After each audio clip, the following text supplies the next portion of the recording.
Hans, this week Biden made quite the spectacle at the G7 meeting. And it's not that this is new, but it keeps getting worse. And it's becoming so obvious that it's a reasonable person can't pretend that this isn't happening. And, it kind of raises the question, first of all, the degradation of Biden over his tenure and where that brings us now. But also the fact that Democrats just you have to start questioning how can any reasonable person look at what Biden does on a daily basis and try to pretend that everything's fine. At some point you have to admit that the emperor has no clothes. It was kind of funny. I grew up with that as a child, and we're living it in real time. Truly, the emperor has no clothes, and it seems like half the country is unwilling to admit what's obvious to everyone. That's absolutely right. And take MSNBC. They saw what we all saw in Rome at the G7, and they kept telling us, no, no, you're not seeing what you're seeing. The guy is super duper fit, and he's been just powering along. And this is perfect. The emperor has no clothes. This is the perfect metaphor for exactly what's going on here. And my hope is that because it's just so obvious that more and more people are going to see it, even among those who have been lied to for the past, 5, 6, 7 years. Yep. I think it's important to remember this didn't start, as you already mentioned, like last year or whatever. This has been going on for a long time. Who could forget the 2019? I mean, this is before COVID. This is a long time ago. Biden was in the debate with the other Democrats for the 2020 nomination. And he was blabbering something about play the record player for your kids. I remember that. And then he just fell apart on the stage, and people were like, wow, this guy's past his sell-by date. And they still pushed him over the line because they needed, but they didn't want Bernie. We all know why they got him there. Yeah. But one other little story here that just to illustrate how bad it has become. In 2020, around the time of the presidential campaign, Biden did an interview with the New York Times editorial board, and Trump had done one of those as well, like many years earlier, I think in 2016. And that I saw a clip of that a while back, and maybe half a year ago or so. And he was extremely lucid. He was there. And I was like, oh, what's the date on this? And it was 2020. And to be honest, I was kind of surprised because I'd remembered him worse in 2020 than what he looked like in that New York Times editorial board, just sitting around this big kind of conference table with everyone. I think a great ad would be, if the GOP maybe they might still do it, or Trump might certainly do it, is just show a short clip of Biden 2019, 2020, 2021, just, every year, just a few seconds. And then people just will totally see what's happening there. Yeah, it'd be very easy to do.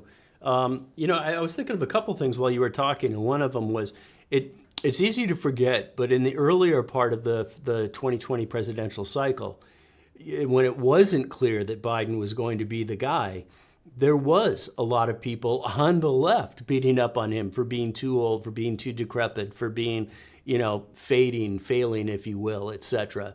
And then, of course, as he became the front runner, that all changed and they unified around him. But there's another thing that's at play here, and it's a larger picture. If you go back, it's kind of funny. I'm getting so old now that I start looking back on things. But I'm thinking back to the time when Biden was in the Senate. And from my perspective, for like decades, Biden was a joke. He was a literal joke in the Senate. He was like Uncle Joe. And here was this guy, he's kind of cranky and he says stupid things and he does stupid things, but he's also kind of affable and you kind of put up with him. And that was sort of Biden, during his time in the Senate. Of course, he was crooked as hell back then as well. But he wasn't this smart guy. And then as Obama pulls him in, because he's the perfect guy to be in second in command, let Obama do whatever he wants. Obama probably selected him because he wasn't that bright. They began to craft this new image and this new persona for Biden as this sharp foreign policy expert. And that whole thing was just fabricated. but it carried forward to, into the 2020 presidential election. So this thematic element of the emperor has no clothes, unfortunately, the emperor hasn't had any clothes for a long, long time. It's just gotten really bad. He was never that bright to begin with. No, he never was, and I remember those times. He was just that idiot out of Delaware. Just made fun of the guy. He just would his Hair grand. I plugs. mean, he was also nasty. I mean, he was a Yeah. nasty idiot. What he did to Clarence Thomas in the when Clarence Thomas was nominated for the Supreme Court, that was disgusting. And it just I don't think he ever understood his limitations, his own limitations. He never understood how stupid he is. No. But I think everyone else did, and everyone else just assumed that's the case. And you're absolutely right. That whole script was rewritten in 2020, and of course, it was get Trump. That was the reason why it had to be rewritten, and the entire media, everyone pitched in, and then they crafted, as you say, this new image of this foreign policy guru or whatever. Well, let's look at what he's done with foreign policy. And again, this is often forgotten, and this is one of my biggest pet peeves, I think, because of the Ukraine war going on under his watch and him having caused it not once, but twice. Now, the once that I guess people who are paying attention in 2021 will know is in 2021 in December, Biden said that Ukraine would join NATO, or words to that effect. I mean, he more than dangled it. And everyone knew, including Biden's own CIA director, who had written a book about this issue. Don't do that. You're going to piss off the Russian bear. Just don't do that. Don't do it. And he did it. But that was the second time. The other time that people don't remember is, of course, 2014, when he greenlighted the coup in Ukraine. That's what started this whole mess. So, some foreign policy genius there. Well, first of all, it wasn't just Biden in 2021 either. Lloyd Austin went over there and said the same thing. I think Kamala Harris did as well, but there was different members of his administration acting on his words, acting on his behalf, saying the same thing, that Ukraine would get admission into NATO, which of course any right-thinking person knows that's going to be a problem. We've covered that before. We wouldn't let Russia show up at our Mexican border. Same thing. But your point about 2014 is a great one. And just, for people who don't remember, that infamous taped telephone call between Victoria Nuland and Jeffrey Pyatt, as they were literally planning the coup in Ukraine. It was already well underway, but here they're deciding on who's going to be put in place. And as part of that phone call, hey, I think Nuland says, hey, I think we're going to need Biden. And then comes back and says Biden is willing. And then the coup unfolds exactly as they, discussed on their phone call. So it wasn't just that Biden was sort of in the background in foreign policy and gave sort of tacit admission that nobody saw. We have Nuland saying that Biden, they pulled him in, Biden's willing, and he approved everything. That's right. And I sometimes wonder whether the Russians, I'm sure they were very surprised by the fact that there was no reaction when that tape came out. It just goes to show how completely corrupt the Western establishment is and has become and has been for a while, but it's getting worse and worse and worse. If you remember when that tape came out, what did the media do?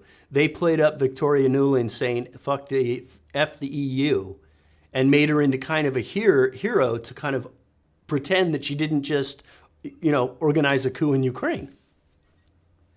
Right, exactly. And what if I'd been the one who taped it secretly or otherwise, and if I was the one who had released it, and let's say we don't know where it came from. Let's say someone in Russia did that, or someone even connected to the Russian government. We don't know, but let's just say that.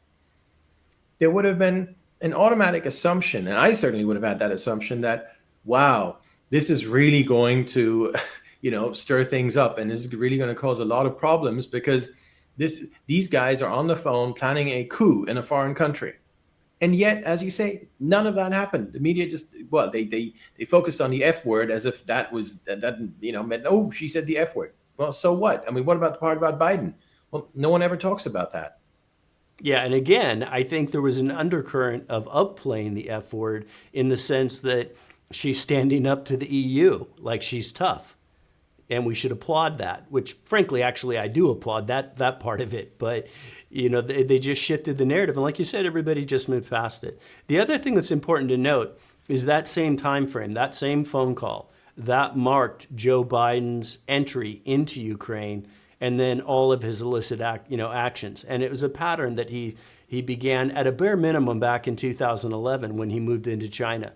Everywhere that Joe Biden has gone into that's taken over foreign policy, so we're talking about China, we're talking about Ukraine, we're talking about Romania, a little bit Mexico, which doesn't get a lot of attention. But all of these areas, they're typified by one thing, a very high level of corruption. And as soon as Joe Biden would begin his foreign policy work, every single time, within a matter usually of days, Hunter Biden would then follow in and set up shop, which brings us back to the Hunter Biden trial. But just not to lose sight of that, is that Joe Biden always intrinsically tied whatever his role was in foreign policy with his personal activities of bringing Hunter in to, basically just name drop and do business, solicit contributions off the Biden name. Exactly. And it took about a month after the green lighting the coup in 2014 that suddenly Hunter shows up.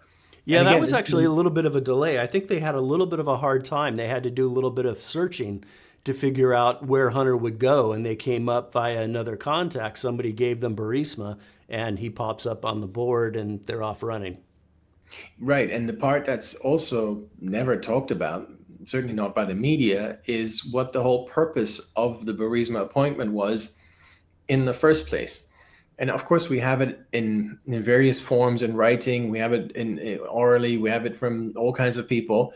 This was about protection, but we don't need all those people to know it was about protection, because the thing that no one ever mentions, especially in the media, and therefore no one knows, is that Zlochevsky, the owner of Burisma, was a cabinet member in the government of the guy who had just been kicked out by Biden. Mm-hmm. Talk about corruption. So there's a cabinet member of Yanukovych, Zlochevsky, owner of Burisma. Okay, that's all corrupt, and Ukraine is just terribly corrupt, and that's just the way it is over there. Okay. And you got Biden moving in. Oh, we're going to make things better now by getting rid of this Yanukovych and replacing him with our puppet. But then his son is paid a lot of money to protect the adherent of Yanukovych, the guy who was with him, because he now needed protection because he was no longer a government minister. Yeah. How twisted is that whole story? Well, and it's even kind of worse because, Mykola Zlochevsky, the way that he got his assets, he built them up as he was the natural, he was a minister at the prior Ukraine. I think it was for natural materials or whatever. Resources, natural resources. Natural resources. And that's how he was basically in charge of distributing licenses for various natural resources, and he distributed a whole ton of them to his offshore company, and that's how Burisma became kind of Burisma. So, and Biden had to know that. And let's also not forget that, so not only does he partner with the guy from the prior administration who corruptly came by his wealth, that's the reason he was being investigated, while he's changing the government to a different government under the auspices of corruption. But then when things began to come out and word, New York Times began to, just before Biden's trip to Ukraine in December 2015? Do I have that date right? I think so. Yeah. Just before that trip, they realized that the New York Times is doing an expose on Hunter Biden being on the board of Burisma, and they start drafting questions for Biden to be prepared if the press asks them. One of the questions is Mykola Zlochevsky corrupt? So they're pre-drafting that question with an answer that, that's not. I don't give opinions on things like that. The whole thing's just such a farce. Right, and yet the media somehow pulled it off to sell this guy to not all of the American people, but at least sort of roughly half, as some foreign policy guru. Whereas everything you've seen, as you say, going back way back when his brain was still working. I mean, as you said, it never worked particularly well, but at least it was still working. When there is no evidence of that, there's no evidence of any foreign policy, anything. I mean, he got everything wrong that you could have gotten wrong. starting, for instance, in Iraq. So well, actually starting earlier, but that's another big one there. So it's really fascinating how the media can just take these narratives, as you say, 2019, 2020, and flip it around, because he wasn't always sold as this big guru. He was kind of sold, as you mentioned, as kind of a bumbling idiot, and suddenly he becomes this big guru. Well, now we have an additional problem, don't we? Because the bumbling idiot is truly more so one. I mean, in the sense of like his deterioration. And I just don't think anyone can deny that anymore. I mean, the video at the G7, there was a parachute. I think the longer video is even more impressive than the one that was shared around on Twitter by everyone. There was a parachutist coming down, landing right by where all these leaders were, these G7 leaders. And everyone's obviously looking at the parachutist. That's the thing. And Biden's like, and then just wanders off. And on the wide angle, I thought it looked even worse. That was when you started this off earlier. When you first came in, you were talking about how the media gaslights us, and that's what I was immediately thinking about, because the media countered the clip that was going around by saying you weren't showing the wide angle. But when you watch the wide angle and Biden walks over, and yeah, he does. I think he does do a salute or a thumbs up. I think it's only a thumbs up. But when you watch that whole clip, it's worse. It's not better. But because it's different, the media then goes out and tells everybody, oh, no, the right was, parading a manufactured clip. Here's the real one. It looks so much better. And everybody kind of goes along with it. But if you watch the full clip, the wider angle clip, as you said, it's just as bad, perhaps worse. He's basically lost, wandering aimlessly, and he has to be rescued by the Italian prime minister, who grabs him and kind of pulls him back. And that's what we were really seeing yesterday. And we were seeing effectively Biden being babysat on the world stage by the world leaders. In that same clip, you saw Macron realize that, oh crap, Biden's wandering off. And he's very smooth. He's got a nice smile. And what does he do? He kind of bodily guides the group over to Biden. And you can see what he's thinking is he's aware Biden just wandered off. And rather than try and, make a big show of pulling Biden back, which the Italian minister kind of did, Macron tries to move the whole group to Biden. It's all just pretense. Everybody knows what's going on. At some point, people are going to have to admit it. Well, it is also the one that happened, I think it was just last week, a very recent one, the invisible chair. You can clearly, first of all, it was completely inappropriate to try and sit down. This was during the D-Day commemorations. There was an announcement being made. Everyone was standing and paying attention, as they should. All he needed to do was just do what Macron does. Just do whatever Macron does, right? And he couldn't even do that. And then he tried to grab for a chair. He tried to sit down. Now, as you say, the media and the others come back and say, oh, no, you didn't see it in context. You should see the whole video, blah, blah, blah. Well, if you watch the whole video, yeah, he did eventually find a chair and sit down. But first of all, as I said, it was inappropriate to sit down at that point in time. And second of all, there was no chair right there. You can see him with his left hand grabbing at air, looking for the handle of the chair. So, that was another perfect example of the media gaslighting us, right? Saying once again that you're showing an edited clip, it's not fully in context, here it is, and everything's fine. But if you watch that full clip that they provide, everything is still not fine. They just say it, and everybody nods their head. I think it's the flycatcher look that's going to get him in the end, where people, even the ones who have been lied to and who've been gaslit and so on, are going to. Everyone knows that flycatcher look, among very, very old and very, very frail people. Where it just looks like they're waiting for a fly to land in their mouth. And he looked like that. Again, this was not long ago. It was on the White House lawn, and it was Juneteenth, and they were all kind of celebrating. He was just standing there with his mouth open. It's that look that's gonna. I think that will eventually tip this to the point where you just referenced the clip. That's why I was looking down earlier as I was bringing it up. You just referenced the clip that I was thinking of, and same day, slightly different point.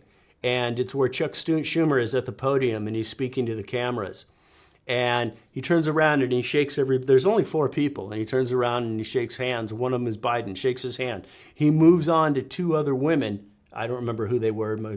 Anyway, doesn't matter. 4 people behind him, shakes Biden's hand, shakes 2 others, And as he's coming back, and all of a matter of 2 seconds have elapsed, Joe Biden has his hand kind of out and is moving it around slowly, ready to shake Schumer's hand again, as if he didn't. He literally 2 seconds earlier shook his hand.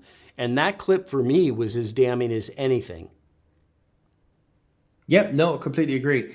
The amount of times he's mixed up Iraq and Ukraine, because the file folder in the brain doesn't work very well anymore. That's the file folder which has U.S. foreign wars, but he can't extract the right country anymore. So he extracts the one that is kind of probably more embedded in his brain because it's been there for longer, which is Iraq, and then he keeps mixing them up. And sometimes it's Afghanistan and Ukraine. So that has happened again and again and again. Now, look, let's just call a spade here.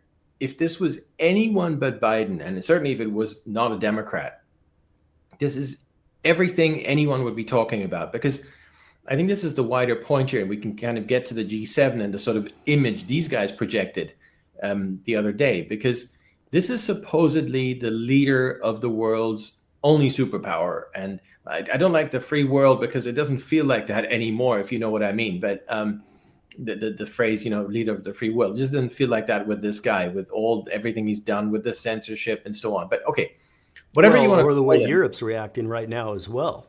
They're even worse in many respects. Correct. But whatever you want to call him, he's the guy who nominally has control over the world's greatest military, biggest military, most powerful everything, and so on. Still, I mean, that it's going to take. Others are catching up, but it's going to take a long time to get there. So this is the guy. He's got the finger on the button. Whatever you want to, whatever kind of metaphor you want to use, whatever you want to call it. And this guy is totally not with it. That is a really serious problem for not only the U.S. but like the world, and certainly Western civilization, that things have come to this point. Well, I think at the beginning that was an asset. And what I mean by that is the fact that, Biden was sort of, in my mind, installed. Like, I don't see Biden as running anything, and that includes going back to day one. He just did what he was told. And He was malleable. He was also corrupt, which helped a lot. I've always kind of figured that it would be, based on what you and I know about Biden's activities in Ukraine, it would be almost impossible to believe that they don't have very real blackmail material back on Biden. So there's that dynamic at play with Ukraine, but there's also the larger dynamic that he's not running anything. But they did want him to be semi-coherent. We've now reached a stage where, he always was a puppet, but boy, he's now the epitome of a puppet, and maybe it starts to become a little difficult. What I'm going to be very curious about, and he's actually shown surprising resilience, probably with the help of a lot of really good drugs, is how he performs at the first debate. And I think there's going to be a whole lot of people watching that to see how that transpires. How does he actually do? Well, one tip for Trump, and not saying he needs it, but he certainly took a wrong tip from Chris Christie back in 2000, which was Chris Christie told him for the debate, brawl with this guy. And that was just totally the wrong thing that you needed to do at that time. And now even more so. Let Biden talk. Give him the full 2 minutes, because he can talk for 2 minutes without talking total gibberish and just getting it's going to be an absolute train wreck. Don't interrupt. Don't bail him out. Just shut up and just let the guy talk for his whole allotted time. And he's not going to be able to do that. And then throw questions at him that are going to be very difficult. He's just not going to be able to cope. And don't make him angry. I don't think that works, because if he gets angry, he's just going to talk about his son Bo and just going to do that kind of stuff. Ask him policy questions. Do the serious thing. I mean, this is, I think, how this should be approached.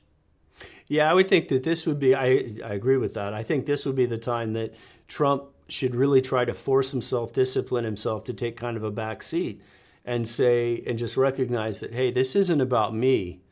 I'm not auditioning for anything. I've done that. This is about letting people see how Biden reacts.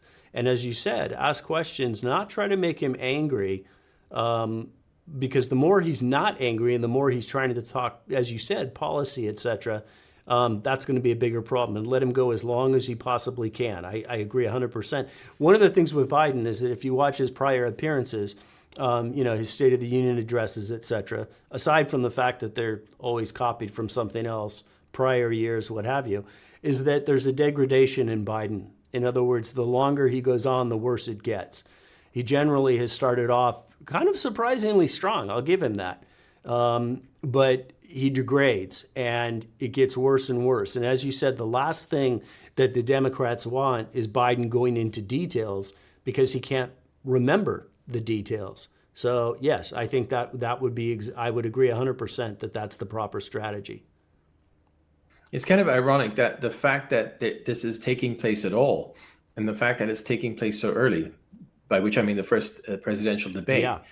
is in order because Biden and especially Dr. Jill wants to, of course, shore up the nomination because they must be scared. Well, he's not thinking anymore, but she must be scared that, by the way, what is she doing to this guy?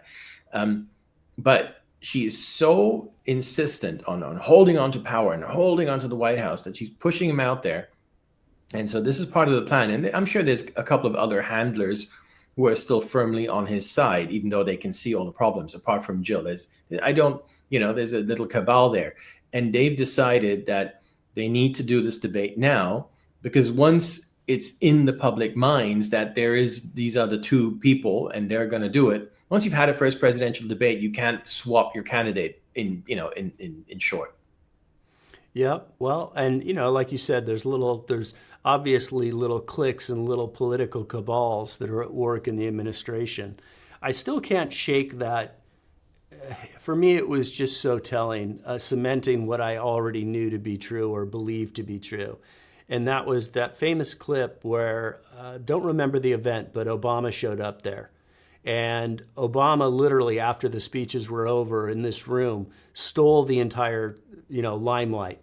And Biden was left wandering around looking completely lost and actually begging for attention, reaching out, putting his hand on Obama's shoulder, trying to get his attention, pull him around. And you see Obama just completely ignore him and at one point kind of move his shoulder to pull his hand off, knowing that it was Biden right there. And that was a message in my mind to everybody, not just to Joe. It was a message to Joe. It was a message to all the assembled people around him. And it was a message to the rest of Joe's cabinet. Don't forget who's actually in charge of everything here. Well, and even if people disagree with that, or even if we were to say people have different theories about who's really in charge. I mean, I've been wondering about that for the past 4 years. But whatever your theory or anyone's theory is on that, one thing is very obvious, which is that Democrats are looking at a train wreck in motion and they're almost powerless to stop it. And this must be absolutely, destroying them. This must be eating them up on the inside. Let's say Kamala creates a huge problem. Which is entirely possible, certainly on some issues. Now, is he happy about the situation? Is he happy to keep having this puppet who's probably going to lose? I mean, the polls are very interesting here. And you don't even have to believe the polls, just believe the trend, because you can compare polls from previous years. Now, polls tend to overstate Democrat support, and this is what happened in 2016 and happened in 2020. In 2016, or at this time, so we're talking mid-June of 2016, Hillary was about 5-6 points up on Trump. Mid-June in 2020, Biden was 10 plus points up on Trump because of, COVID, all that kind of stuff. But in the end, it was much less. So of course, these polls do overstate Democrat support. But assuming they haven't changed their models or whatever, haven't changed the questions, same polling companies, the trend looks really, really bad because right now Trump is up 3, which means he's up more given the bias in the polls. But even if you just put all that aside, the mere fact that you've got this, he was down big in 2016, Trump was down big in 2020, and now he's up. Democrats must know that this is really, really bad for them. I think they do. And I mean, that kind of I guess I have two opposing theories on that, and I don't know what's accurate or if any of them are accurate. But one of the ones that I've been pondering lately is, are Democrats sort of abdicating this cycle? Have they decided that, okay, we don't have a chance with Biden, but we also have the Kamala problem. We don't know how we can change Biden. We know we're walking into what's probably going to be a pretty catastrophic economic environment. In other words, you got to finally pay the piper on everything. Fed can only hold things up for so long. That maybe we just, Newsom maybe doesn't want to step into that, et cetera, and that maybe we just let this one go. They've reached that point. And there's another part of me that says, okay, that kind of makes sense, but since when did Democrats ever let anything go? And that brings me back to kind of the cheating element and, worrying about the things that I don't know right now. A lot of times we find out about these. We're more cognizant of the war game efforts and everything, but, we typically find out about them after the fact. I know Mike Howell over at Heritage, he's been very worried about the registration of illegals for voting. So I have those two opposing viewpoints. Well, one, it kind of feels like abdication on the parts of Dems to me because they don't know what else to do. And then secondarily, it has me really concerned about what I don't know in terms of their plans for the election, because we've seen that they'll go to any lengths. They'll say anything, they'll do anything to stay in power. The one additional little sort of data point, I guess, in support of the option one there is that if Trump were to become president again, that is in a way an asset for Democrats because they could just beat up on him all day long. It just is still a redux of the first 4 years. And they would probably see this would bring them a majority in 2026 in Congress. They would probably see that they're going to then have a couple of landslides in terms of presidential elections, 2028 and beyond. This might be the way they're looking at it, that, yeah, okay, we'll let it go. We'll let this one go. But we still have Trump as president. And in a sense, that's a good thing for us because we have this guy whom, well, we just kind of beat him up for 4 years with Russia Gate, or Ukraine Gate and all this kind of rubbish, media 100% behind them nonstop, all this kind of rubbish, all this garbage. And maybe they don't mind having another 4 years of that. Now, that said, let's say that's going to happen. And let's say they do, they'll have another Russia Gate, they'll have another whatever, and they're just going to have nonstop media assaults on Trump, and charges and impeachment and this and that and whatever. Let's say all of that is true. Well, there's still one huge opportunity there for Republicans and especially for Trump personally, if he does become president again, which is to ignore all of that. Just ignore it. And just focus on making use of every minute and every second of those 4 years in terms of dismantling the deep state, in terms of releasing all the documents, in terms of DOJ may not even be possible because of all the obstruction, but pick out the most important things. Just take it as a given that you're going to be beat up, you're going to be totally destroyed, doesn't matter. You're just going to push forward with doing as much as you can during those 4 years, because that obviously did not happen during the first 4 years for various reasons. So that's kind of my hope that if Democrats do go with your option one, if that's what the thinking is, that Trump is going to sort of take a hit for the country, for everyone, just get beat up, doesn't matter, because he's going to get those 5-10 most important things done in terms of deep state, in terms of all those sorts of things that we always talk about. Yeah, this is the period that if ever there was a time to not care what the media says, to not care what anybody says, just come in with your agenda. And by the way, we've been talking about this for a long time, but the Project 2025, it's very real. It's there. People can look it up for themselves, and there's links to other elements of that project. It's actually very comprehensive, and I believe now it's over 1,000 pages. So it's well thought out. Everybody should go read it. But one of the things going back to this idea of abdicating the election is that we have seen some signs of this. And people remember, it was always considered Hillary's going to win, and there was one dissenting voice to that, one very smart and evilly effective voice, and that was Ben Witz over at Lawfare. And he, came out and basically started asking right before the election, maybe a month before, is, hey, what if Trump actually wins this? What do we do? And he's the one that called this Democratic call to arms for lawfare. And indeed, he worked with Norman Eisen, who's been leading the lawfare against Trump. It was Ben Witz that set everything in motion. They both work at Brookings, by the way. We've seen that same effort ramp up, but it started much earlier. We already have the ongoing lawfare group, which is comprised of a who's who of Obama holdovers. Eisen's on it, Witz is there, all the talking head pundit lawyers, they're national security experts, they're part of that. Mary McCord, who was part of high up at the DOJ and then running the powerful NSD division, she's part of that. And one of the things that they've been working on is removing Trump's ability to invoke the Insurrection Act if he was to become president. And the whole reason that Trump would want to invoke that is if he's trying to put down massive nationwide riots. And it can be done on a small scale. It can be done locally. It was done in LA alone. It could be done. It's a very wide interpretive act. And they're trying to remove that from his arsenal, which is another reason to suggest that they've indeed thought we're going to kind of give up on this cycle, but we're going to try to destroy his presidency. Sort of like if you thought we were working to destroy it in 2016, 2017, when he actually took office, you ain't seen nothing yet. I think that's what's at play. Yeah, I have no doubt these plans are in full motion as we speak. And all the more important to kind of counter that. You mentioned the Project 2025, which is a great project, which basically goes through all the various options a president has to effect change in terms of, for instance, getting rid of a whole bunch of bureaucrats. How do we actually go about firing them? Many, many other things, like the nitty gritty. This is important stuff. That project goes through institution by institution. Every single three-letter agency, every federal agency has its own chapter. Right.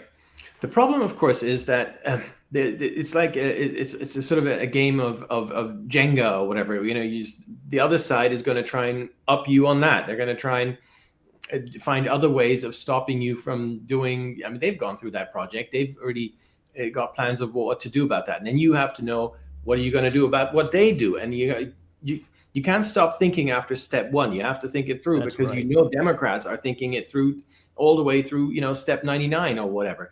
But I think even more importantly than that is to focus on the powers that a president has, which are not reviewable, where you can't go to court. Anything Trump will do with deep state and whatever is just going to go to court, and they're going to try and find a judge in Hawaii, and all this usual stuff. And as you say, it might get a lot worse this time in terms of trying to take him down through protests and all that kind of stuff. So figure out which are the ones that cannot be challenged. What actual powers does a president have that are just there, right? And the first one is the pardon, immensely powerful. That comes to mind. The other one is the declassification authority. Trump never ever made use of that. Now, you and I were kind of gaming this out and like wargaming it ahead of the 2020 election, when Trump wasn't willing to release any of this stuff. He announced he was going to release the Russiagate stuff, and then he never did it. And we know now what happened, and DOJ tried to hide it, and Mark Meadows stupidly returned it. We know all this kind of stuff. The point is, just don't do all that again, and don't even try to do it in that way again. Don't even go through those motions, and don't do any of those things. As far as declassification, which is an authority which can't be challenged, you can't go to court and say you can't do it or whatever. Go down to these departments and just go down to state, go down to the FBI, go down to DOJ, and just pull the files. I'm the president. I'm here. I'm pulling it. Just do it physically. Just go and do it.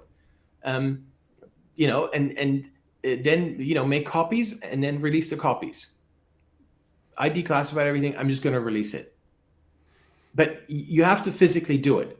You cannot rely on the system. The one thing we've learned from 2017 to 2021 is you can't rely on the system, because the system will protect itself. Yeah. That's important that we don't lose sight of the fact that all the federal agencies, these institutions that Trump is likely to go after, all of those people are aligned on one side. So he's going to be facing a unified fight. Even for the people, let's say he's successful and he reduces, federal staffing. Those people aren't going to go willingly, and when they do go, they're still going to be fighting back.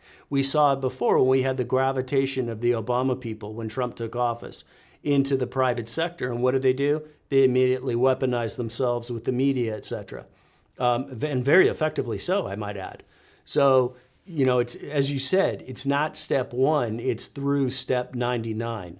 And also remember, like Obama, day one, he had, I don't remember exactly how many executive orders it was, but I think he did like 13 on day one. And then he kept issuing them throughout the first month of his presidency. It was an overwhelming number of EOs, and many of them relating to immigration, which brings us to where we are today. Also on energy, removing the ability to find oil on federal lands. So he created the energy crisis, he contributed to rising prices, and he opened up the borders like right out of the gate, literally day one.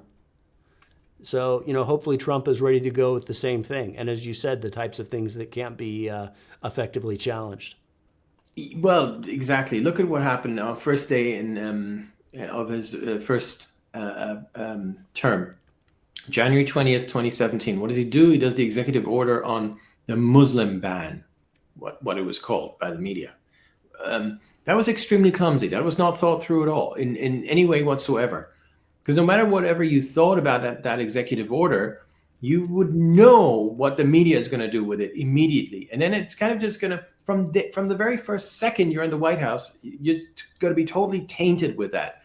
And then step two, of course, you have the judge in Hawaii who's going to overturn it in a millisecond. And then the whole thing just fell apart. And it was just such a hugely wasted opportunity to actually do something. So anyway, I hope all those lessons. But it also crucially showed weakness right out of the gate, right? His opponents were emboldened that we were able to overturn what he just put into place, and that kind of set the stage for everything to come.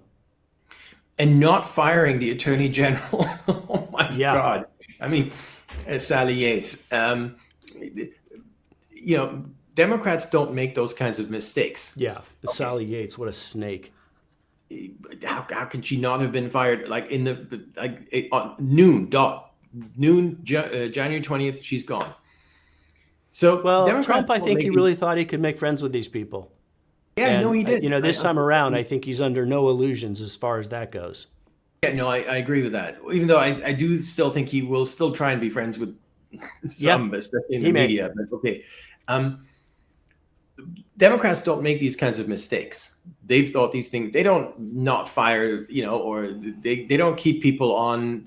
Like before Joe Biden ever stepped into the White House, they knew exactly who needed to go in the first second. They gamed all this stuff out. But now they did make a mistake, which is to renominate Biden. That's their one big mistake. Everything else will have been perfectly planned. What you talked about, the lawfare, the planning, the Witts, the Brookings, everything is perfectly done, other than the fact that it's Joe Biden. That's the one thing that didn't go so well for them.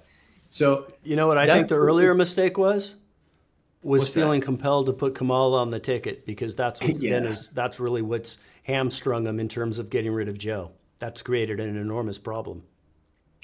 Yeah, because Susan Rice would have made Biden look terrible. He needed someone there who was even more stupid than him, which he got in terms of Kamala. I mean, Susan Rice is a super brilliant woman. I mean, she would have been extremely impressive. She would have done things you and I would have probably hugely disagreed with and hated, but you can't doubt the caliber of the person. Yeah, that's one of the things. I think it's very important that people don't make that mistake, that there's a lot of people on the other side that I think are sort of truly evil, but I also can say that they are highly competent, that they're very intelligent, and that's unfortunately the case, that a lot of these people are very good at what they do. They're very smart, and it's easy just to say they're evil and dumb, and Biden's an idiot, but there's plenty of people. You remember when you and we were looking at, it was a very interesting exercise. We went through and we looked at Biden's appointments at some of the different agencies. And one of the things that we noticed was, while the people below the appointments were oftentimes very good, a lot of the political appointments were run by buffoons, like, Pete Buttigieg or whatever, however, Booty Juice. But what didn't happen, every single appointment at the DOJ, those were sharp, sharp people, with perhaps the exception of Merrick Garland, but Lisa Monaco's running the whole show anyway. But Lisa Monaco, number 2 position, on down, every one of those people are very competent. Really bad people, but highly competent. Yeah, no, I remember we did that. And by the way, did you see we found out how how Rochelle Walensky got her CDC directorship? Fauci. That was Fauci's pick. So in a way, that's smart too, because they let Fauci pick the person who was going to cover everything up. That he knew, instead of going and doing all the research themselves, Fauci would know. He's the most conflicted person on the planet, so he would know exactly whom he needs in that position. Well, and he's also been there for how many years now? How many decades? He knows, 4. everybody knows where the bodies are. And of course, Fauci controlling that's one of the things that I know we're diverging a little bit, but one of the things about NIH that needs to be addressed is their ability to create their own fiefdom with, this enormous purse of grants and doling those out, and they control the scientific community. It's kind of it's like a scientific government unto itself. It is, but I don't see. I mean, I'd have to look into some of the legal nitty gritty, but I don't see an easy way to just fire all these people, or just to kind of just completely tear this thing apart, especially not without Congress kind of helping along. And it's all going to end up in endless lawsuits, especially in Hawaii and in places like that. So I hear Vivek's plan, and I'm applaud it, and I don't see how it works in practicality. Yeah, I understand his approach, and I'm glad somebody's trying, but I don't. It's not going to be that simple. No, it's certainly not going to be simple. But again, let's come back to the powers a president has, which are not going to be overthrown by a court. And again, we get back to declassification. So just get in your SUV, drive down there to the NIH in Maryland, and just say, let's open all these file folders here, and let's get out everything. I want to see all the emails. We still have so much stuff that's just being hidden, and that's going to hurt them so much. I mean, they're just not going to. They will try everything not to do that, because that's where all the skeletons are buried. And by the way, you can do exactly the same with the DOJ and the FBI. Get in the SUV, drive down there, saying, "I'm the president. Give me the damn file folder." As you were saying that, what jumped into my mind is thinking, that it needs to be a surgical strike. And what leapt to mind, if you remember The Godfather, at the end of that movie, where Michael is trying to, he looks like he's done, he's out. And then all of a sudden, on a single day at a funeral, there's a series of coordinated hits that all happen at the same time. And by the end of the funeral, Michael's consolidated power and he's won. And it has to be something like that, where you go down and you get everything you need, and it's a surgical strike, and it's done as simultaneously as can be humanly possible. When they released I don't want to kind of go on too much of a detour here, but one of the things that have to be seized in the way that you describe are the Peter Strzok text messages. When Rosenstein finally released the text messages, and everyone, including, I have to say, myself, were like, we were kind of impressed and maybe, to be honest, a bit sidetracked, because the whole thing was a bit of a sidetrack show, because suddenly we found out about Lisa Page and the lovers, and there was all this, allusions to that and so on. But what kind of got lost in all of that is that a big chunk of Peter Strzok's text messages are still missing to this day. And they are the ones from the inauguration, from Trump's inauguration, from around that time, right before, right after, which was also, of course, the time when they did the whole scheme with Danchenko, when they started the slide towards Mueller, when they got rid of General Flynn. Hugely important time frame. Well, we haven't seen the text messages. So if they do the Godfather thing, that's got to be top of the list. Yeah, I think there's a lot of things that are probably top of the list. That's So true. But as you say, it has to happen simultaneously. Otherwise, the stuff, it might already be shredded, for all we know. But I kind of still hold out hope that someone somewhere has retained some stuff, like an honest bureaucrat somewhere, just in case this day ever I'm comes. sure they're trying to cover their tracks, but I'm also sure that it's only can be done so much right now. There's still things to be gotten. I feel pretty confident about that. Yeah, especially also the digital stuff, which is going to be another. It's an extremely complex issue. When I said drive down an SUV, it's really oversimplifying that. As you said, it has to be simultaneous. What do you do about computers? What do you do about servers? There's so much thinking that goes into that. The problem is, as we mentioned, Democrats have done all that thinking already, and I always get the feeling that GOP doesn't do that kind of thinking. No, not at all. They're not prepared. They've done almost nothing to fortify the election. There's no real effort to making sure that, yeah, they've done a little more than they did in years past, but effectively they haven't taken any significant steps, and that kind of thing just drives me bonkers. And again, that has to be by intent. That's not something that happens by accident. The GOP, it's like we discussed how the GOP was intentionally unprepared for the Fauci hearing. The GOP is intentionally unprepared for Trump coming in. It's the same thing. Yep. Well, let's hope that Trump, or at least some of his people, are going to be on the ball. And I know there are a few sharp people in that camp, and Yeah. I just hope they're doing what they need to do now, because doing it after November, that's way too late. You got to do it now. Well, let's hope that they've learned the lessons.